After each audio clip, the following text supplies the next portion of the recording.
Paparazzi, who are they, and why are they causing such a legal stir? Well, it's all about what they do and how they do it.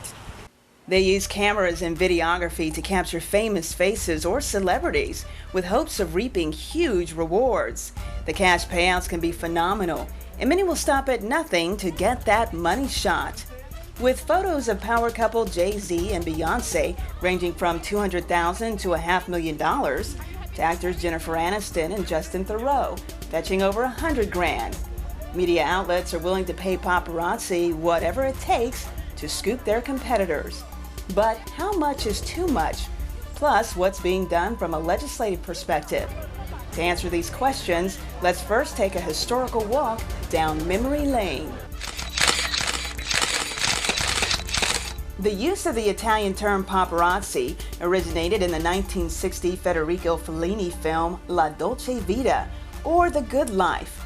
It chronicled the life of a freelance journalist and his photographer friend named Paparazzo. Fellini mentioned how famed 1950s Italian photojournalist Tazio Secchiaroli inspired his paparazzo character. In America, Ron Galella followed in Secchiaroli's footsteps. He was best known for his photographs of Jackie Kennedy Onassis, who eventually filed a lawsuit against him. Galella versus Onassis was a landmark case because it involved a celebrity successfully restricting the techniques of the paparazzi through the U.S. legal system. As a result, Galella was prevented from coming within 100 yards of Onassis, the family home, or within 50 yards of her children. Legislative heat surrounding the paparazzi intensified during the latter part of the 20th century. The August 1997 deaths of Princess Diana and her boyfriend Dodi Fayed sent shockwaves across the globe. They were passengers in a car that was being hounded by a pack of aggressive paparazzi in Paris, France. Although the investigation concluded the driver was to blame and that the paparazzi were not near the vehicle when it crashed, the incident still raises many ethical concerns. Had the paparazzi not been in pursuit of the car, the deceased may have still been alive today. Years later in England, new legislation was passed stating that any photographer who pursued Kate Middleton, the Duchess of Cambridge, in the same manner as Princess Diana, would face civil liability. In America, although the First Amendment guarantees freedom of the press, many believe the paparazzi have crossed ethical boundaries by often stalking their so-called prey. Several states have anti-stalking and anti-harassment legislation that provides celebrities with legal remedies against overzealous paparazzi. California enacted the nation's first stalking law in 1990. Since then, all 50 states and the District of Columbia have followed suit. When the paparazzi's tactics endanger the lives of those they are pursuing, some celebrities seek legislation to promote change.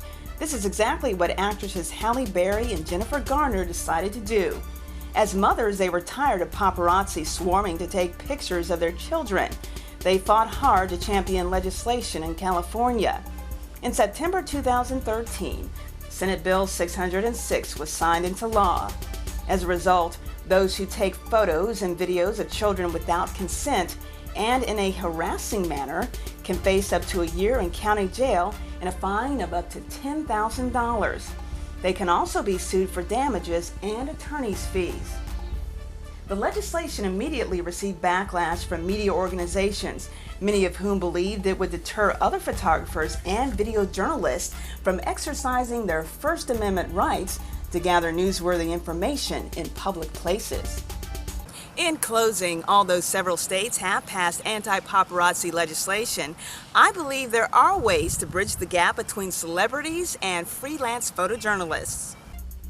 More grassroots efforts should be explored to educate the public about the dangers of overzealous paparazzi.